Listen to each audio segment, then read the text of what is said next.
Hey, what's up, guys? Welcome back to Headbangers Closet. Hope everyone's enjoying your Memorial Day weekend. If you live outside of the United States and it's not Memorial Day weekend, hope you're enjoying your weekend as well. This video is going to be kind of like an anniversary. So May 25th, which is on Monday, is the day that yours truly, the Headbangers Closet, uploaded my first video, May 25th, 2018. I knew I started around COVID. I didn't really realize I started in 2018. I thought it was like maybe 19. Anyway, May 25th, 2018 was the first video I uploaded. Back then, my channel was not called Headbangers Closet. It was called Metal Dad's Metal Collection. Metal Dad is a nickname that a lot of my buddies down here in Georgia have given me. We're all my whole group of friends. There's only maybe one or two metalheads in it, including myself. I was the main one. We're all dads. We all hang out, watch the Braves, watch college football together. We go fishing. We hang out at breweries, and they were all encouraging me to do a YouTube channel. A lot of them have their own YouTube channels on things they're interested in, but they're like, dude, you have such a huge metal collection and a huge Metallica collection, and you're really knowledgeable. You should do a YouTube channel. And I was like, no, I'm not really into it. Like a year later, I finally did it, and I kind of took the name that they had given me as it kind of jokingly as Metal Dad, and it was Metal Dad's Metal Collection. And the very first video I did was talk about this box set, the Metallica's The Good, the Bad, and the Live, a 6.5-year anniversary, 6 12-inch singles. But for the sake of this video, for the anniversary of my channel, Headbangers Closet, which I'll tell the story of how that happened in a minute, I want to do a thread maybe. I know I've said that before, and dude, it never happens. Like I say, like, oh, maybe start a thread. Like, it doesn't take off at all. Hopefully this one does. So what I want y'all to do is show me an item or items in your collection that got you started to collecting heavy metal stuff, whether it's records, metal memorabilia, I don't care what it is. What was it that got you down that path to becoming Collector Scum, right? Forget just, the CDs, the cassettes, the tapes, the records. Forget all that. What were the items that kind of got you going down the road of like a mega collector? So for me, it is 2 singles from Metallica. I had already been a metal fan when I got into Metallica, buying the records, the cassette tapes, the CDs, whatnot, Metal Edge, Hit Parade, or Circus, all the magazines. But when it came to Metallica, something happened and I wanted to collect everything they put out. Now, I do collect Iron Maiden stuff, Anthrax, Megadeth, Slayer, and a little bit of Motley Crue. So my top favorite 6 bands, I collect a lot of stuff, but it's not even remotely close to like Metallica, what I collect with Metallica. So I'm going to kind of get to the story about how I started here in a second. But as far as the Headbangers Closet, I probably did, 7 or 8 videos, and I didn't really have a cool name for a channel. I didn't really like Metal Dad's Metal Collection at all, but I was just going with it.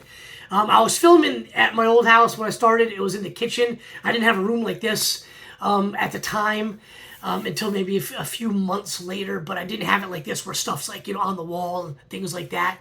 But didn't like that name, so kind of enlisted the help of some friends, some of them in the YouTube VC community, others just, buddies of mine that go on tour with when Metallica goes on tour, and we kind of came up with Headbangers Closet, which I really liked, because I wanted it to focus on just all of the heavy metal that I love, not just Metallica. But so we came up with Headbangers Closet, which I thought was cool, and started calling it by that name, I guess maybe like 8 or so videos into it. So, but yeah, like I said, this was the first item that I showed on my channel, so I'll just kind of show it again right now. It's the 6.5-year anniversary kind of box set. This was actually the very first Metallica box set I got. I love the Metallica font right there, which is the 1 single. So this came out in May of 1990, so it's like 6.5 years from 83. So you get the Garage Days Revisited, the $5.98 EP, Why Pay More. You get the Jump in the Fire single, and stay tuned, we're going to talk about this a little bit later. And these are all, let's see, this is on Vertigo. Let's kind of look what that Garage Days is. It's on Mercury Records. And then this is the Harvester of Sorrow single. Love it on the back, Language of the Mad, just a picture of the guys. When I really got into Metallica, when Justice for All was released, I'd listen to that, multiple times per day. I knew who the guys in the band were, but I didn't really know which guy was which, so I always thought Kirk was the lead singer. Here it is right there, the cool, same push head logo on the label. And then here it is right there, just Harvester of Sorrow. Really, really nice looking.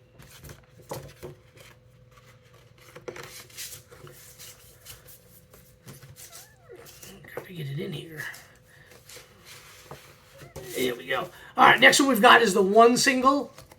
I've got a really cool collection of one singles, multiple different vinyls, 7-inch, 12-inch, the gatefold, CDs. Really cool one single collection. And then there's the Killer label right there. I really, really like that label. There it is, better.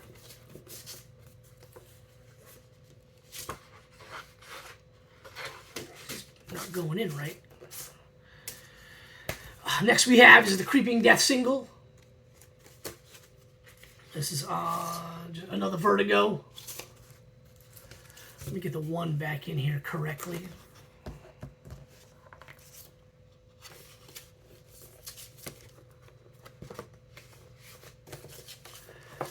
Doesn't want to go in for whatever reason. There we go. All right.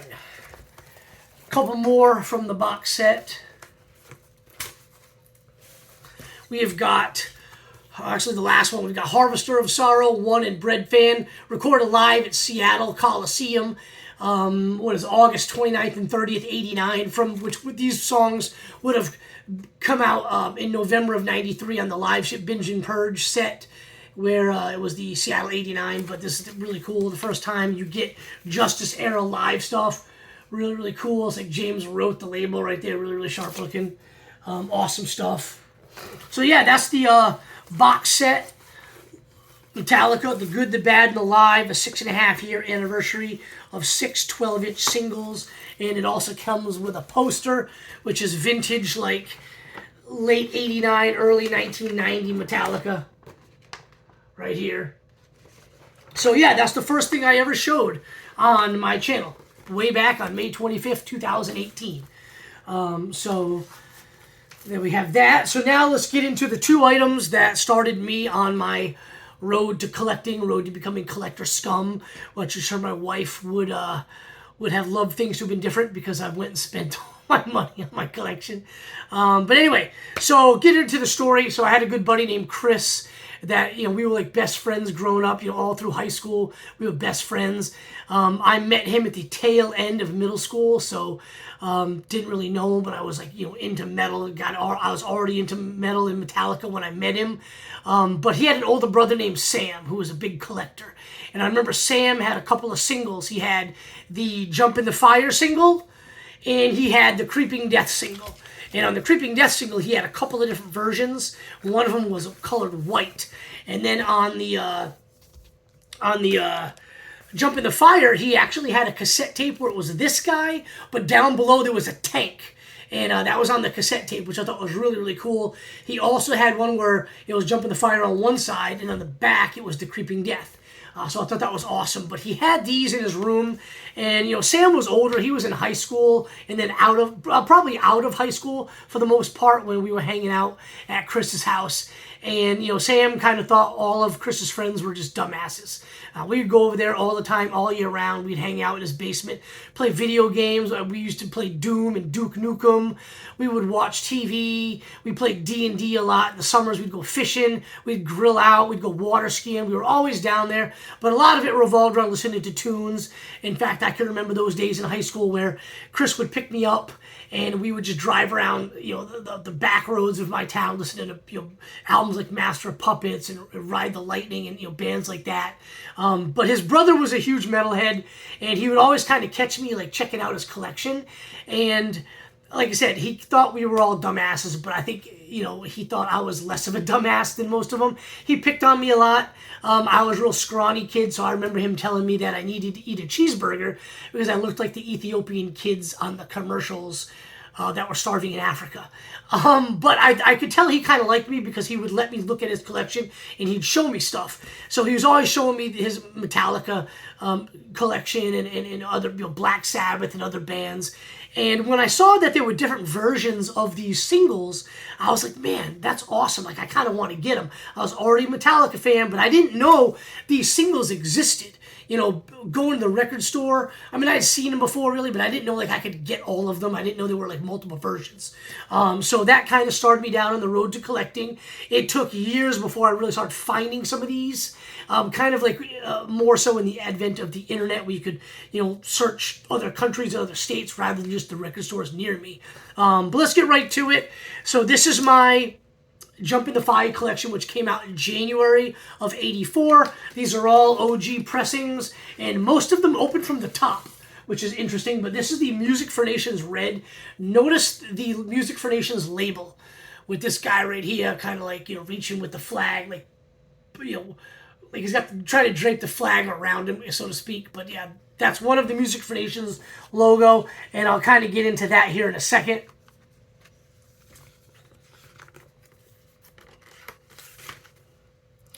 Next one is going to be the etched picture disc, which is really cool.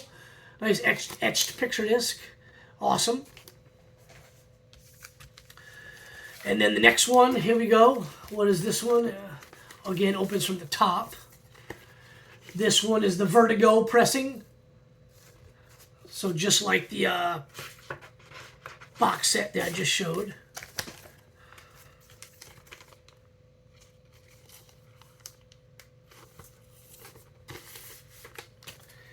I believe this one is the UK pressing,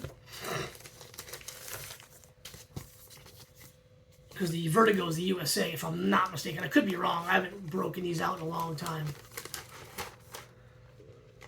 Here we go. All right, so this is the Music for Nations with this label as well. Again, just kind of keep it, you know, remember this label.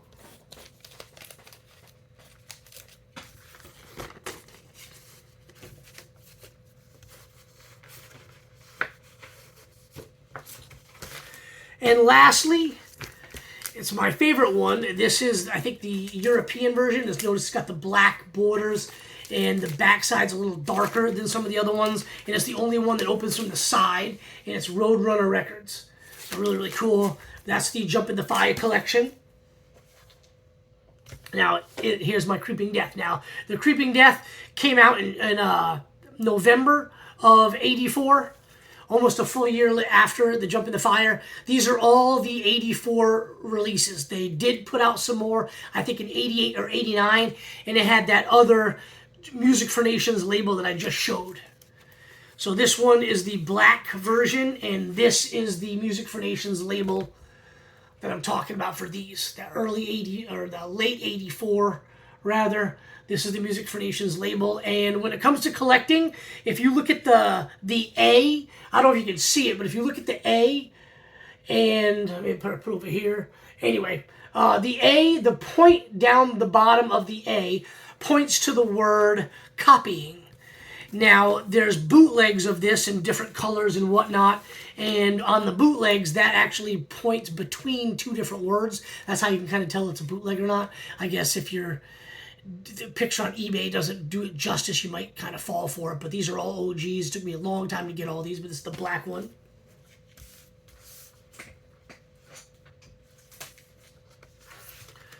This is the red one. I got the picture disc, which is really cool, so check out the picture disc there. And then, I guess I'll take it out of the sleeve. So there's the picture disc.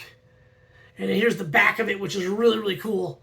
Love that back of it, which kind of, to me, is like late '83, early '84 with some of the pictures, especially with James. But awesome, awesome photos on the back of the picture disc.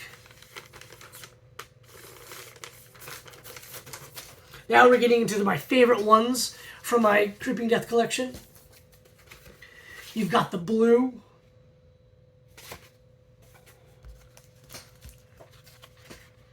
Got the clear.